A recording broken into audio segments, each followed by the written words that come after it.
ਕੇਂਦਰੀ ਰੱਖਿਆ ਮੰਤਰੀ ਜੀ ਦਾ ਫਰੀਦਕੋਟ ਵਿਖੇ ਚਾਂਦ ਪੈਲੇਸ ਪਹੁੰਚਣ ਤੇ ਨਿੱਘਾ ਸਵਾਗਤ ਕੀਤਾ। ਕੇਂਦਰੀ ਰੱਖਿਆ ਮੰਤਰੀ ਸ਼੍ਰੀ ਰਾਜਨਾਥ ਸਿੰਘ ਨੇ ਭਾਜਪਾ ਦੇ ਉਮੀਦਵਾਰ ਗੌਰਵ ਕੱਕੜ ਦੇ ਹੱਕ 'ਚ ਵੱਡੇ ਇਕੱਠ ਨੂੰ ਸੰਬੋਧਨ ਕਰਦੇ ਹੋਏ ਕਿਹਾ ਕਿ ਪੰਜਾਬ 'ਚ ਡਬਲ ਇੰਜਨ ਵਾਲੀ ਭਾਜਪਾ ਸਰਕਾਰ ਆਉਣ ਤੇ 1 ਸਾਲ 'ਚ ਹੀ ਡਰੱਗਸ ਮਾਫੀਆ ਨੂੰ ਖਤਮ ਕੀਤਾ ਜਾਵੇਗਾ, ਨੌਜਵਾਨਾਂ ਨੂੰ ਰੁਜ਼ਗਾਰ ਮਿਲੇਗਾ ਅਤੇ ਵਿੱਦਿਆ ਦਾ ਪ੍ਰਬੰਧ ਹੋਵੇਗਾ। ਕਾਂਗਰਸ ਨੂੰ ਲੱਗਿਆ ਝਟਕਾ, ਸ਼੍ਰੀ ਮੁਕੇਸ਼ ਗਰਗ ਕਾਂਗਰਸ ਛੱਡ ਕੇ ਭਾਜਪਾ 'ਚ ਹੋਏ ਸ਼ਾਮਿਲ। KSK ਨਿਊਜ਼ ਚੈਨਲ ਤੋਂ ਪੱਤਰਕਾਰ ਕੁਲਦੀਪ ਸਿੰਘ ਦੀ ਰਿਪੋर्ट। और जेकर नाम लैन लगिए तो सारिया इत्थे मानयोग शख्सियतां ने बहुत लंबा समा लग जाएगा। सो सारे सत्कारयोग साथी साडा प्रेस मीडिया जो लंबे समय तो साडे दौरान इस समागम की कवरेज कर रहा, उन्हां दा भी इत्थे पहुंचण ते दिल दियां गहराइयां तो स्वागत किया जाता है और किसी किस्म की भारतीय जनता पार्टी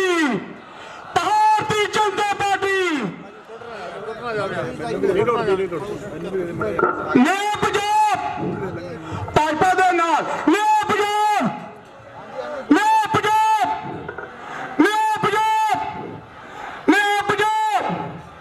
भारतीय जनता पार्टी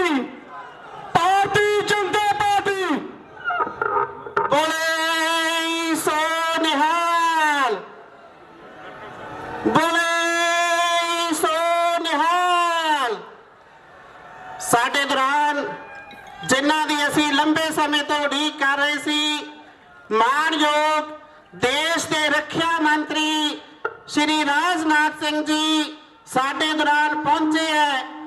तुहाडे वल्लों मैं बोले सो निहाल नहीं हुण साडे बहुत ही सत्कारयोग इस साडे विधान सभा फरीदकोट तो बाबा फरीद जी की पवित्र धरती का मान और साडे शहर का मान गौरव कक्कड़ जी मानयोग राजनाथ जी का स्वागत करनगे। उन्हां दे पहुंचण ते असी सारे नारियां दे नाल जय घोष करांगे, भारतीय जनता पार्टी, भारतीय जनता पार्टी। मैं क्या माता की गल आ भी तू रो क्यों रही है? कहंदी पुत्त तू साडा पुत्त आ, मैनू तेरे विच अपना पुत्त दिखदा, तेरे जिद्दा जवान सी जो इन्हां कांग्रेसियां ने घर घर चिट्टा पहुंचाया, अज मेरा पुत्त उस चिट्टे की भेट चढ़ चुकिया। मैनू तार आउणा आउंदा, इन्हां ने पंजाब दे विच घर घर दे विच चिट्टा पहुंचाता, साडी नौजवानी दा घाण कीता। साडा जिहड़ा पंजाब सी जिहदी सोच पंजाबियां दी भगत सिंह जी वर्गी सी, अज वो पंजाब लोप हुंदा जा रहा, लोकी भगत सिंह जी नूं भुलदे जा रहे आ। आओ रल के आपां अलख जगाइए ते इन्हां कालियां ते कांग्रेसियां तो जिन्हां ने पंजाब नूं लुट्टिया ते कुट्टिया उन्हां तो खैड़ा छड़ाइए। साडे वास्ते माण दी गल आ, असीं छोटे हुंदे साडा एक सुपना सी अयोध्या दे विच भगवान श्री राम जी का भव्य मंदिर वेखना, साडा एक सुपना सी। असीं जदों नारे भी लाउंदे सी, बच्चा बच्चा राम का मातृभूमि के काम का, जिस सिंधु का खून ना खोले खून नहीं वो पानी है। अज भारतीय जनता पार्टी के यत्नां सदके, मानयोग मोदी जी के यत्नां सदके अज वो साडा सुपना पूरा होया, साडा प्रभु राम जी का भव्य मंदिर बन रहा। लखा ही जदों नानक नाम लेवा संगतां सवेरे गुरुद्वारा साहब जांदियां सी ते इक्को ही अरदास करदियां सी कि जिन्ना गुरधामां तो खालसा पंथ नूं विछोड़िया गया उन्हां दे खुले दर्शन दीदार। जो तुहाडीआं दुआवां दीआं सदके, भारतीय जनता पार्टी दे सदके अज करतारपुर साहब दा लांघा जो खुलिया, संगतां नूं दर्शन हुंदे आ, साडे वास्ते माण दी गल आ। साडे देश दे प्रधानमंत्री नरेंद्र मोदी जी ने हमेशा ही पंजाबियों नूं मान दिता। उन्हां दा हिरदे बहुत वड्डा बहुत विशाल आ, सानू मान आ। ਤੇ ਮੈਂ ਬਾਹਲੀਆਂ ਗੱਲਾਂ ਦੀ ਗਹਿਰਾਈ ਵਿੱਚ ਨਹੀਂ ਜਾਣਦਾ। ਦੁਨੀਆ ਦਾ ਗੁਰੂ ਪੀਰਾਂ ਦੀ ਧਰਤੀ ਸੀ ਤੇ ਜਿਹੜੀ ਸਾਡੀ ਇਹ ਨੌਜਵਾਨੀ ਨੂੰ ਕਾਂਗਰਸ ਤੇ ਕਾਲੀਆਂ ਨੇ ਰਲ ਕੇ ਖਤਮ ਕਰਨ ਦੀ ਸੋਚ ਬਣਾਈ ਵੀ ਆ।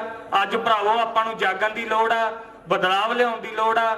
ਸਾਨੂੰ ਮਾਣ ਹੈ ਸਾਡੀ ਸਰਕਾਰ ਬਣਨ ਜਾ ਰਹੀ ਹੈ। ਸਾਡੇ ਅੱਜ ਮਹਾਨ ਨੇਤਾ ਬਾਬਾ ਸ਼ੇਖ ਫਰੀਦ ਜੀ ਦੀ ਪਾਵਨ ਪਵਿੱਤਰ ਧਰਤੀ ਆ। ਸਾਨੂੰ ਮਾਣ ਹੈ ਸਾਡੇ ਅੱਜ ਮਹਾਨ ਨੇਤਾ ਰਾਜਨਾਥ ਸਿੰਘ ਜੀ ਸਾਨੂੰ ਆਸ਼ੀਰਵਾਦ ਦੇਣ ਲਈ ਪਹੁੰਚੇ ਆ।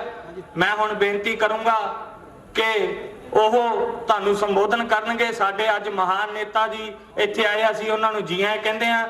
ਭਾਰਤੀ ਜਨਤਾ ਪਾਰਟੀ भारत माता की वंदे मातरम मातरम जय जय श्री राम। श्री वाहेगुरु जी का खालसा, श्री वाहेगुरु जी की फतेह। जिंदाबाद। श्री KP यादव जी, ਉਹਨਾਂ ਦੇ ਨਾਲ ਜ਼ਿਲ੍ਹਾ ਦੇ ਲੋਕ ਸਭਾ ਪ੍ਰਭਾਰੀ श्री DP ਚੰਦਨ ਜੀ ਪਹੁੰਚੇ ਹੈ, ਉਹਨਾਂ ਦਾ ਵੀ ਸਵਾਗਤ ਕਰਦੇ ਹਾਂ। ਸੋ ਹੁਣ ਮੈਂ ਬੇਨਤੀ ਕਰਾਂ ਸਾਡੇ ਜ਼ਿਲ੍ਹੇ ਦੇ ਪ੍ਰਵਾਸੀ ਪ੍ਰਭਾਰੀ श्री ਆਸ਼ੂਤੋਸ਼ ਗੁਪਤਾ ਜੀ ਵੀ ਸਾਡੇ ਮਾਰਗ ਦਰਸ਼ਨ ਲਈ ਪਹੁੰਚੇ ਹੈ। ਹਾਂਜੀ, ਹੁਣ ਸਾਡੇ ਮਾਨਯੋਗ member parliament Shri KP Yadav ji ਸਾਨੂੰ ਆਪਣਾ ਮਾਰਗ ਦਰਸ਼ਨ ਦੇਣਗੇ। ਉਸ ਤੋਂ ਪਹਿਲਾਂ ਇੱਕ ਵੱਡਾ ਹਾਰ ਪਹਿਨਾ ਕੇ ਸਵਾਗਤ ਕੀਤਾ ਜਾਣਾ ਹੈ ਕਿ ਬੋਲੇ ਸੋ ਨਿਹਾਲ।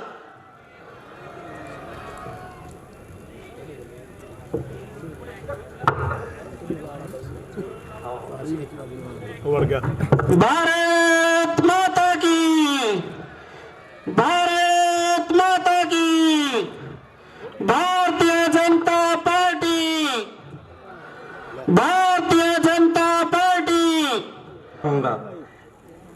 मैं आपसे सिर्फ आज एक ही विनती करूंगा कि हमारे यशस्वी प्रधानमंत्री श्री नरेंद्र मोदी जी के इस 7.5 साल के कार्यकाल को देखते हुए भारतीय जनता पार्टी जो अंत्योदय की भावना को लेकर चलती है, जितनी जनहितकारी जन कल्याणकारी योजनाएं भारतीय जनता पार्टी की सरकार में बनी, हमारे यशस्वी प्रधानमंत्री जी के नेतृत्व में उन सभी योजनाओं का ठीक से क्रियान्वयन हुआ। और वाकई में अंतिम पंक्ति में खड़े अंतिम व्यक्ति के नीति भाइयों साफ है। हम जो कहते हैं वो करते हैं, और कैसे गरीब से गरीब व्यक्ति के जीवन में के स्तर में सुधार आए उस पर दिन रात काम करते हैं।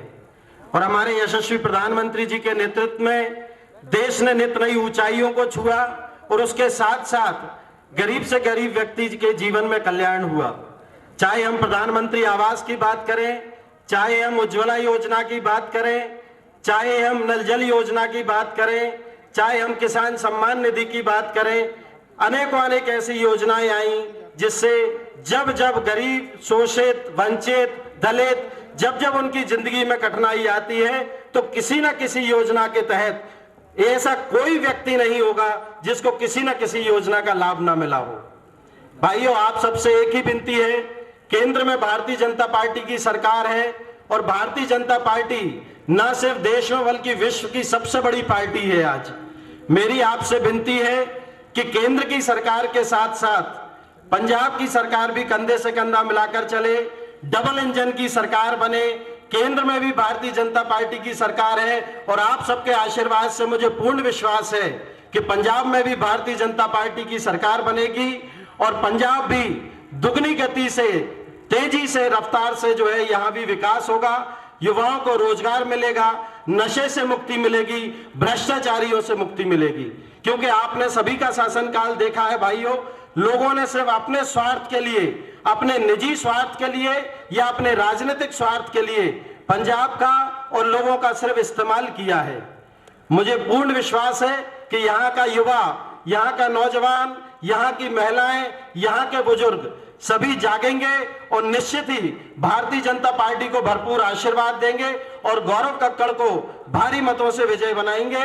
मैं आपके और राजनाथ जी के बीच में वादा न बनते हमला करके जो कुछ भी किया उसके परिणाम स्वरूप हमारी पैरामिलिट्री फोर्सेस के कई जवान शहीद हुए। उसके बाद हमारे प्रधानमंत्री ने क्योंकि उस समय भारत का गृह मंत्री मैं ही था, बुलाकर हम लोगों के साथ बैठक की। अब विद इन 10 मिनट, 10 मिनट के अंदर हमारे प्रधानमंत्री ने फैसला कर लिया और उसके बाद हमारे भारत की सेना ने पाकिस्तान की धरती पर जाकर बहनों भाइयों सर्जिकल स्ट्राइक करके और एयर स्ट्राइक करके आतंकवादी ठिकानों का सफाया कर दिया। सारी दुनिया को यह संदेश चला गया कि भारत अब कमजोर भारत नहीं है, और यह भी संदेश चला गया भारत को यदि कोई आंख दिखाने की कोशिश करेगा तो भारत बाउंड्री के इस पार भी मार सकता है और जरूरत पड़ी तो बाउंड्री के उस पार भी जाकर मार सकता है। यह है भारत की ताकत। लेकिन कांग्रेस पार्टी के नेता हैं राहुल जी, जनता को वो गुमराह करने की कोशिश करते हैं। गलवान घाटी में भारत और चीन के बीच जो संघर्ष हुआ था उसके बारे में संसद में खड़े होकर उन्होंने बोल दिया कि भारत के सेना के जवान उस संघर्ष में ज्यादा मारे गए और चीन के जवान केवल 4 मारे गए। जैसे लगता था कि चीन के द्वारा जो बात कही गई उसको उन्होंने सच मान लिया। चाइना के ग्लोबल टाइम्स ये सरकारी अखबार है। हम लोगों के यहां जैसे अखबार चलते हैं जो सही हो वो लिख देते हैं, लेकिन वहां संभव नहीं है। वहां जो सरकार कहेगी वही ग्लोबल टाइम्स लिखेगा। उन्होंने जो लिख दिया उसको इन्होंने सही मान लिया। लेकिन जिस दिन उन्होंने संसद में बोला था उसके 1-2 दिन पहले ही एक ऑस्ट्रेलिया के अखबार जिसका नाम है क्लेक्सान में एक पत्रकार ने खोजबीन करने के बाद और पूरी जानकारी हासिल करने के बाद लिखा कि लद्दाख के गलवान घाटी में भारत और चीन के सेना के जवानों के बीच जो संघर्ष हुआ था उसमें चीन के 38 से लेकर 50 यानी 38 से लेकर 50 सेना के जवान मारे गए। बहनों भाइयों, यह जो ऑस्ट्रेलिया के अखबार ने लिखा। और हमारे देश के नेता हमारे देश की सेना के जवानों के शौर्य, पराक्रम और साहस पर वो सवालिया निशान लगाने की कोशिश कर रहे हैं। बहनों भाइयों, ऐसी राजनीतिक पार्टियों को माफ नहीं किया जाना चाहिए। ये क्या करना चाहते हैं? देश की एकता, अखंडता और संप्रभुता के सवाल पर राजनीति नहीं की जानी चाहिए। राजनीति करने के लिए बहुत सारे मुद्दे हैं, अन्य मुद्दों पर राजनीति की जा सकती है, लेकिन देश की एकता, अखंडता और संप्रभुता के मुद्दे पर राजनीति नहीं की जानी चाहिए। यह मैं उनसे अपील करना चाहता हूं। पंजाब का जहां तक प्रश्न है मेरे बहनों भाइयों, पंजाब के बारे में आप लोग अच्छी तरह जानते हैं, एक सीमावर्ती राज्य है, सीमा का राज्य है, और जो सीमा के राज्य होते हैं उनमें शांति और सुरक्षा का कायम रहना यह बहुत ही आवश्यक है। और जैसा मैंने पहले कहा, इस देश के लोगों ने और विशेष रूप से पंजाब के लोगों ने इस देश की आन बान शान की रक्षा करने के लिए अपना सर्वस्व बलिदान दिया, और इस बलिदान को हम किसी भी सूरत में व्यर्थ न जाने दें। हम लोगों को यह संकल्प लेने की आवश्यकता है। और मैं यह भी कहना चाहता हूं, 30 साल गुजर गए, 84 का जो दंगा हुआ था उसमें हमारे सिख समाज को जो न्याय मिलना चाहिए था वह नहीं मिला। लेकिन जब हमारी सरकार बनी, जब मोदी जी भारत के प्रधानमंत्री बने बहनों भाइयों, उस समय मैं ही गृह मंत्री था। यूं ही मैंने कुछ पेपर्स देखे तो मुझे जानकारी प्राप्त हुई कि जो दंगा पीड़ित लोग थे उनके लिए जो कुछ पैसा रखा गया था, लगभग 80 करोड़ रुपया बचा हुआ था, तब तक वितरित नहीं किया गया था। मैंने तुरंत उस समय आदेश किया था प्रधानमंत्री जी की अनुमति से, इसे जो भी दंगा पीड़ित लोग हैं उनके बीच से वितरित कर दिया जाए, और 5-5 लाख रुपया उस समय सबको वितरित करने का काम वो हमारी सरकार ने किया था। कांग्रेस के समय का वह रखा हुआ था, लेकिन वह नहीं कर रहे। बहनों भाइयों, पंजाब में उनकी सरकार थी, लेकिन पंजाब के साथ भी उन्होंने न्याय नहीं किया, इंसाफ नहीं किया। मैं उनसे पूछना चाहता हूं, उत्तर प्रदेश यदि इतनी तेजी के साथ आगे बढ़ रहा है, यहां पर भारतीय जनता पार्टी की सरकार है, पंजाब क्यों पिछड़ा हुआ है? पंजाब के लोग परिश्रमी हैं, पंजाब के लोग जिस्म का पसीना बहाते हैं और पंजाब के लोगों के लिए ही खाने के लिए अन्न पैदा नहीं करते हैं, बल्कि पूरे भारतवासियों का भी पेट भरने का काम पंजाब के लोग करते हैं और दुनिया के दूसरे देशों को भी अन्न एक्सपोर्ट करने का काम करते हैं। क्यों इस प्रकार से इनकी उपेक्षा होती है? और मैं आपको बतलाना चाहता हूं, हमारी भारतीय जनता पार्टी की सरकार बनेगी बहनों भाइयों, हम इस पंजाब को नवा पंजाब बनाएंगे और नवा पंजाब ही नहीं बल्कि उसका रवा पंजाब भी हम बनाना चाहते हैं। यह है हमारी भारतीय जनता पार्टी की ख्वाहिश। इसलिए मैं आप सभी लोगों से अपील करने के लिए आया हूं, बहनों भाइयों, आप सबका पूरा समर्थन यह भारतीय जनता पार्टी को प्राप्त होना चाहिए। कांग्रेस पार्टी का जहां तक प्रश्न है, यहां एक मुख्यमंत्री जी हैं। मुख्यमंत्री जी के बारे में जब मैं विचार करता हूं तो मुझे लगता है कि ऐसे मुख्यमंत्री हैं कि जिनका नियंत्रण अपनी सरकार पर है ही नहीं। माने बिना सैनिकों वाला कोई सेनापति जैसे होता है, वही हालत हमारे यहां के मुख्यमंत्री, कांग्रेस के मुख्यमंत्री की हो गई है। बिना सैनिकों वाले सेनापति, लगता है इन्हें किसी का समर्थन प्राप्त नहीं है। कांग्रेस आपस में झगड़ रही है, लड़ रही है। गांव बसा नहीं कि लुटेरे सक्रिय हो गए, यह हालत हो गई है कांग्रेस की। गांव बसा नहीं कि लुटेरे सक्रिय हो गए, एक दूसरे पर आरोप लगा रहे हैं। कौन किसके ऊपर आरोप लगा रहे हैं? पार्टी के अध्यक्ष मुख्यमंत्री के ऊपर आरोप लगा रहे हैं, मुख्यमंत्री पार्टी के अध्यक्ष के ऊपर आरोप लगा रहे हैं। और इतना ही नहीं, कांग्रेस के एक सांसद शमशेर सिंह धुलो ने खुलेआम कहा है कि कांग्रेस आम कार्यकर्ताओं की जगह शराब माफिया से जुड़े लोगों को आगे बढ़ाने का काम कर रही है। यह बात स्वयं कांग्रेस के राज्यसभा के सांसद ने कही है। अब एक दिन आपने देखा होगा इस कांग्रेस के अंदर कैसी डिसिप्लिन है। प्रियंका जी आई थी, सिद्धू को बोलने के लिए कहा गया, सार्वजनिक रूप से उन्होंने मना कर दिया। जिस पार्टी में अनुशासन नहीं है बहनों भाइयों, वह पार्टी सरकार कैसे चला पाएगी, कैसे देश बना सकती है? हमारी पार्टी में कोई गड़बड़ करे, हमारी पार्टी को भी आपने देखा होगा, बिना अनुशासन के न परिवार चल सकता है, न बिना अनुशासन के पार्टी चल सकती है। बहनों भाइयों, जिस परिवार में अनुशासन नहीं होगा वह परिवार कुछ नहीं कर सकता, और जिस पार्टी में अनुशासन नहीं होगा वह पार्टी भी प्रदेश का और देश का भला नहीं कर सकती है। बात मैं दावे के साथ कह सकता हूं। और मैं यह भी कहना चाहूंगा, 5 साल तक कांग्रेस ने यहां पर सरकार चलाई है। आप कुछ मत करिए, आपने क्या किया है पंजाब की जनता के लिए? केवल अपना रिपोर्ट कार्ड तो लेकर आइए। और बहनों भाइयों, भारतीय जनता पार्टी के बारे में बतलाना चाहता हूं, जहां भी हम लोगों ने सरकार चलाई है, हम अपना रिपोर्ट कार्ड लेकर जनता के पास जाते हैं। देखिए 5 सालों में हम लोगों ने यह काम किया है, यह काम किया है, यह काम किया है, और डंके की चोट पर हम बोलते हैं।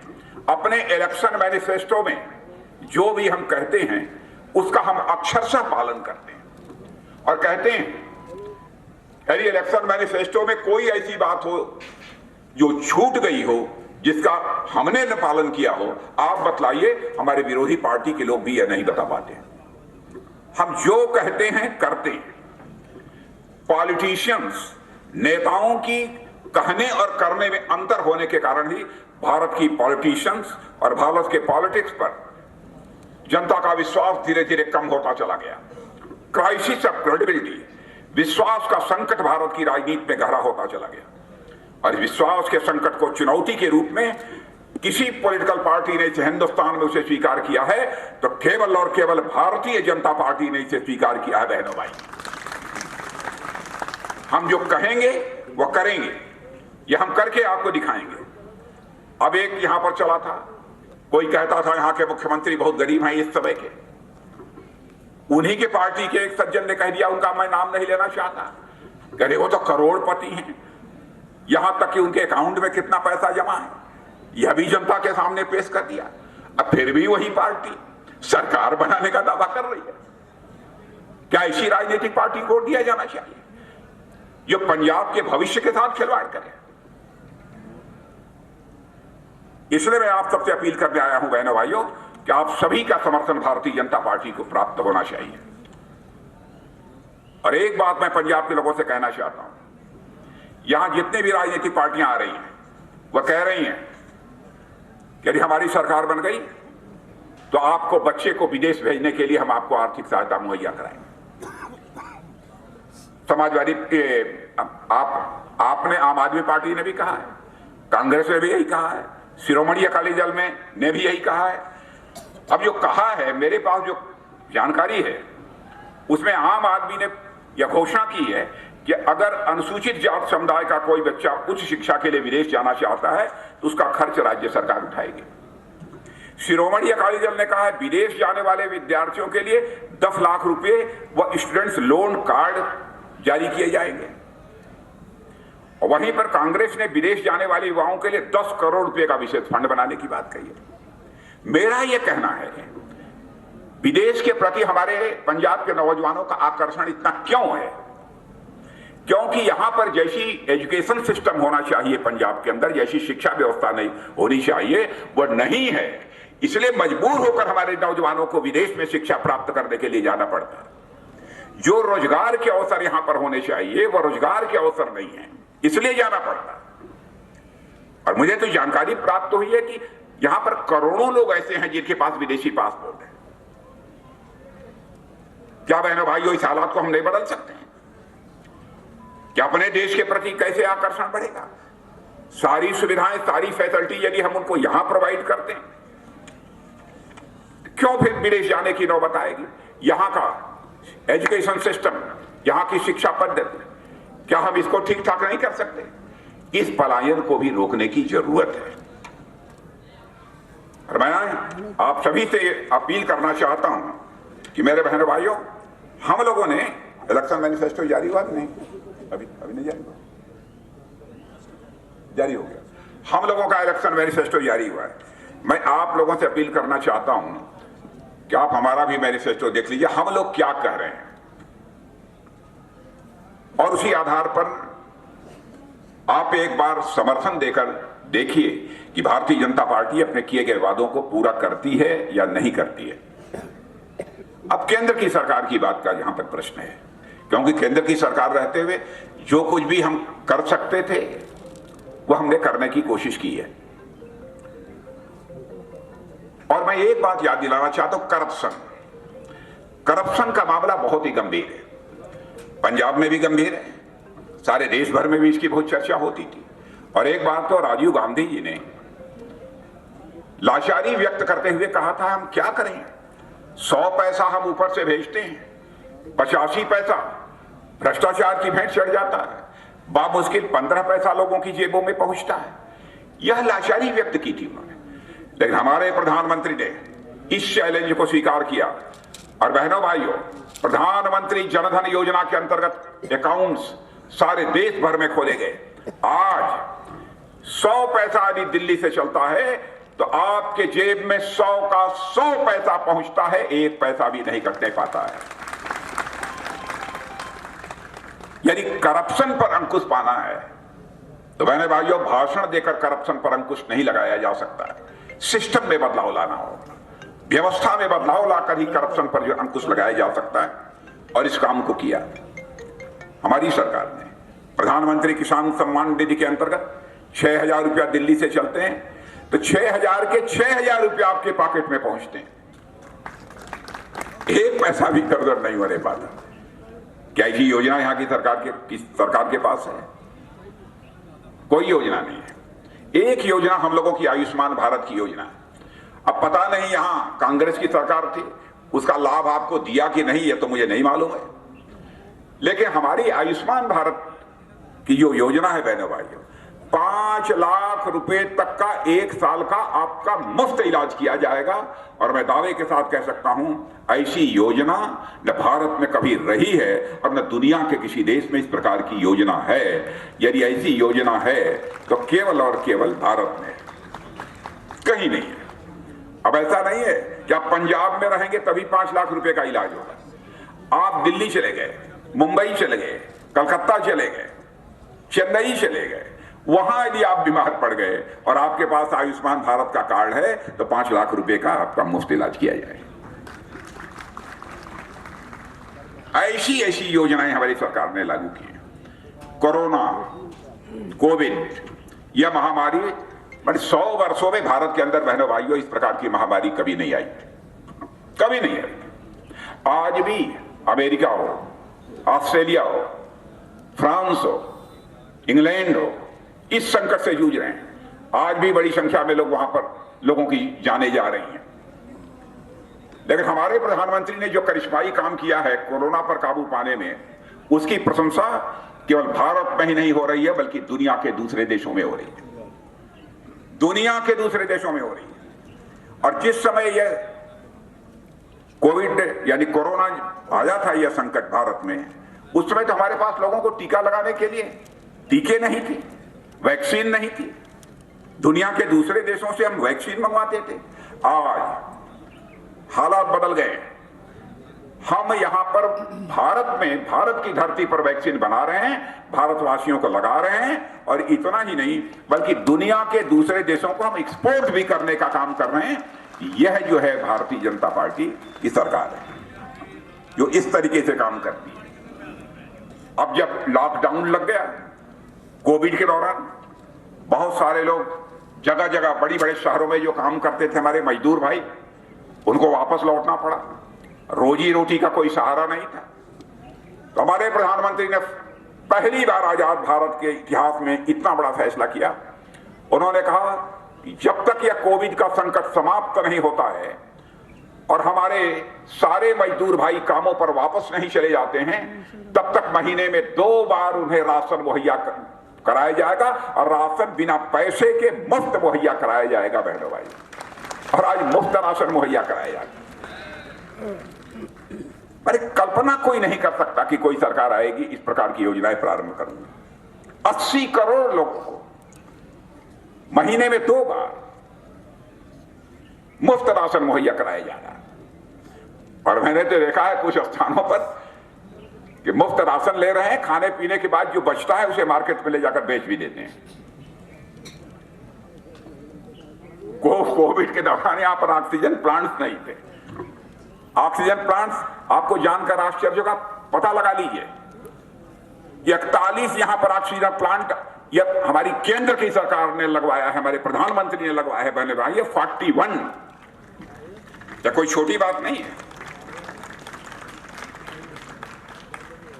कई ऐसे महत्वपूर्ण काम किए हैं हमारी सरकार ने आने के बाद।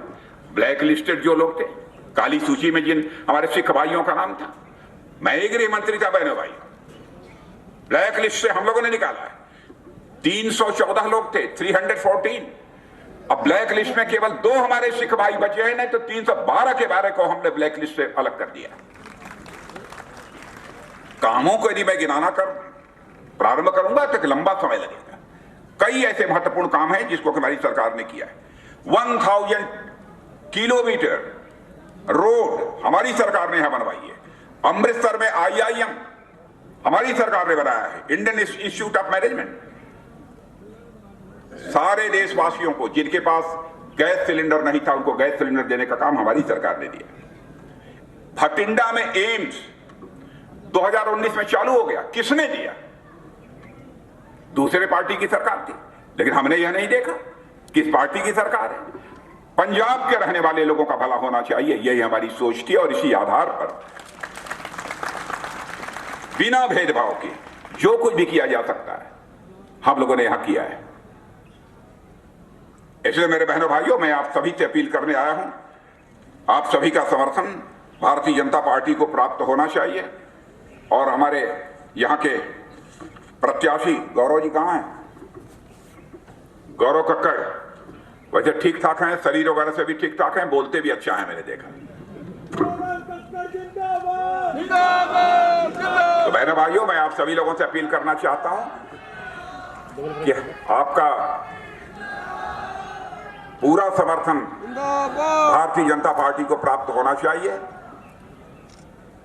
और एक बात मैं जरूर यहां कहना चाहता हूं, ड्रग की समस्या बड़ी गंभीर समस्या है, बहुत गंभीर समस्या है।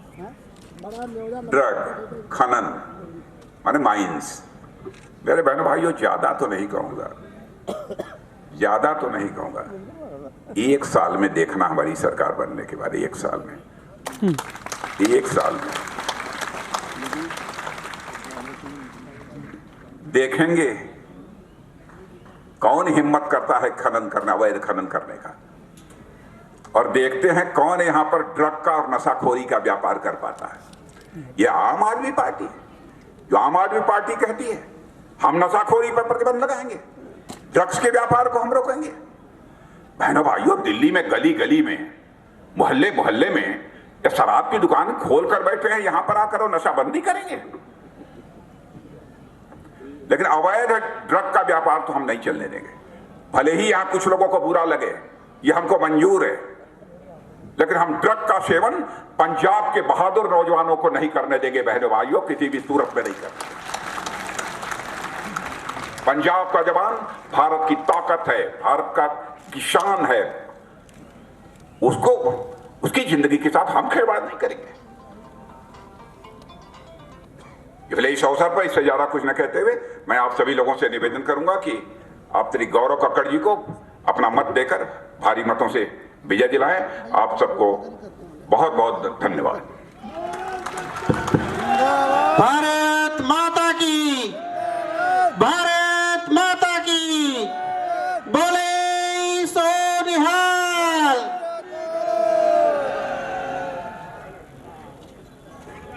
सब तो पहले जो परिवार विच वाधा हो रहा, पंजाब अग्रवाल एकता सभा दे सूबा प्रधान और उगे समाज सेवी। एक मिनट, ये कैप्टन साहब जो है ना, जो वो पार्टी है, उनके एक प्रत्याशी दुर्गेश जी हमारे एक बगल की कॉन्स्टिट्यूएंसी से चुनाव लड़ रहे हैं, इनका भी मैं परिचय आप लोगों से कराना चाहता हूं। इनको भी आप सभी का समर्थन प्राप्त होना चाहिए, मैं ये आप सभी से अपील कर। श्री दुर्गेश शर्मा जिंदाबाद। श्री मुकेश गर्ग जी, आओ भैन, जाओ जाओ, साढ़े भैन जी। श्री मुकेश गर्ग जी इलाके का बेटा, कांग्रेस को छोड़ के हमारे भारतीय जनता पार्टी के परिवार विच अज वड्डा वाधा हो रहा है, जिस दे नाल 3 विधान सभा सीटां ते सानू बहुत बड़ा बल मिलेगा। हुण साडे फरीदकोट